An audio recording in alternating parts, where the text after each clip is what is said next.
단맨 에세이. 마음에 숨겨진 사람을 단장함.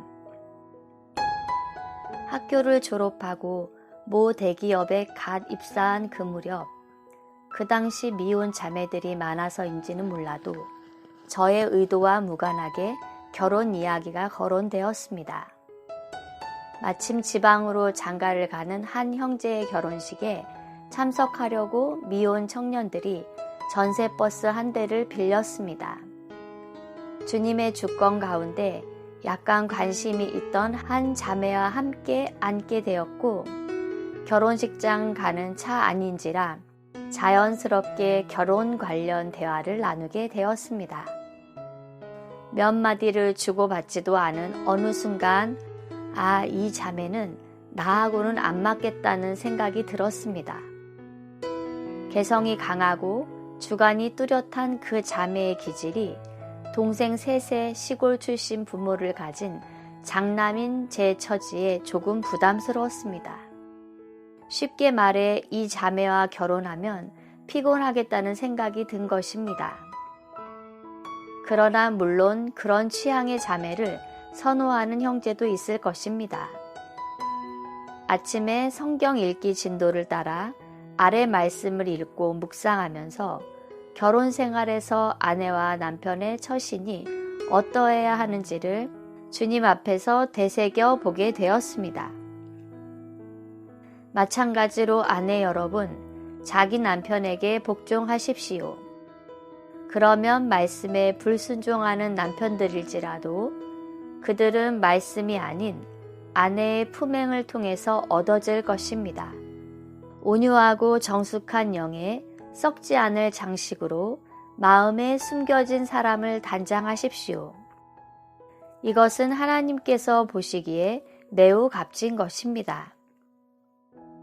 예전에 한 동역자 형제님이 결혼식에서 이 대목으로 권면의 말을 하면서 결혼 생활에 관한 총 7구절 중 6구절이 아내에게 한 말이고 남편에게는 단 한 구절만 언급했음을 환기해 준 것이 인상에 남습니다. 세상은 물론이고 심지어 기독교계 안에도 여성 해방 내지는 남녀 평등 사상이 만연한 요즘, 이 문제는 매우 민감한 주제 중 하나입니다. 그러나 하나님의 말씀은 시대의 풍조에 영향을 받지 않습니다. 위 말씀들을 여러 번 읽고 묵상할 때 오히려 하나님께서 창조하신 남자와 여자의 본성과 위치를 고려한 이러한 권면을 통하여 현실이 제 위치를 찾아가야 한다는 부담을 만지게 되었습니다. 다음 3가지 방면에서 위 말씀을 살펴보았습니다. 첫째, 베드로는 남편들에게 아내는 더 약한 여성의 그릇이니 지식에 따라 아내와 함께 살아야 한다고 권면합니다. 여기서 지식을 따라는 이지적이고 합리적인 방식으로 혹은 여성의 약한 면을 인식하면서 아내와 함께 살라는 말입니다. 따라서 아내를 향하여 나는 머리이고 남편이니 무조건 내 말을 들으라는 식의 태도는 성경적으로나 체험적으로나 통하지 않습니다. 둘째, 적지 않은 아내들의 논리는 성경이 아내들에게 복종하라고 했지만 남편이 먼저 사랑하면 혹은 남편이 남편답게 행동하면 나도 남편에게 복종하겠다는 식입니다. 그러나 이것은 위 1절에 마찬가지로 라는 말씀과 충돌합니다. 왜냐하면 이것은 집 하인 여러분, 여러분의 주인에게 모든 일에 두려운 마음으로 복종하십시오.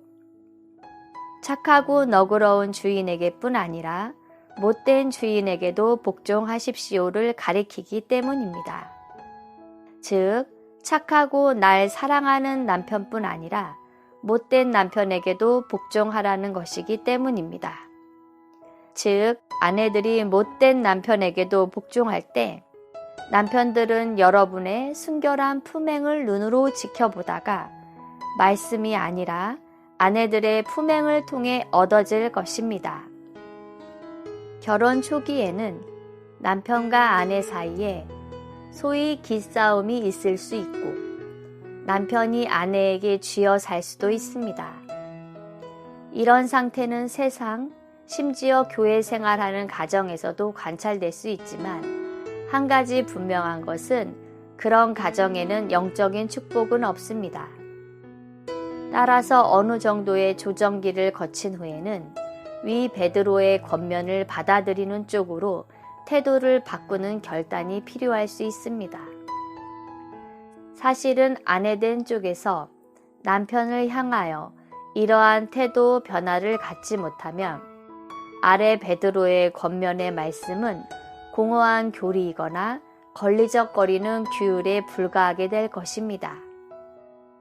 셋째, 사도 베드로는 아내들이 마음에 숨겨진 사람, 즉 온유하고 정숙한 영을 단장해야 한다고 권면합니다. 이것은 우리의 속 존재를 온유하고 정숙하게 되도록 다듬으라는 것입니다. 논리적인 말솜씨로 남편을 이겨먹거나 자기 주장이 강한 아내, 심지어 남편에게 화를 내거나 말다툼을 서슴지 않는 아내의 경우는 위 온유 혹은 정숙과는 거리가 있습니다.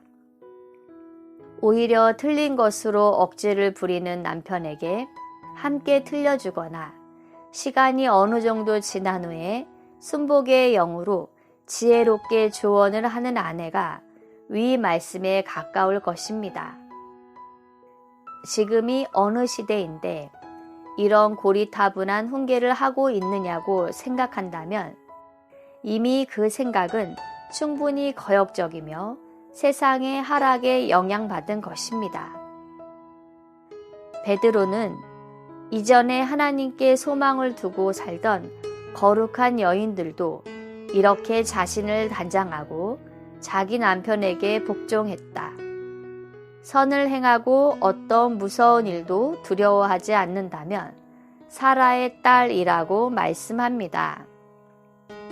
돌이켜보면 사라는 아브라함을 주님이라고 불렀고 최소한 2번 그러한 호칭에 걸맞은 태도로 살았습니다.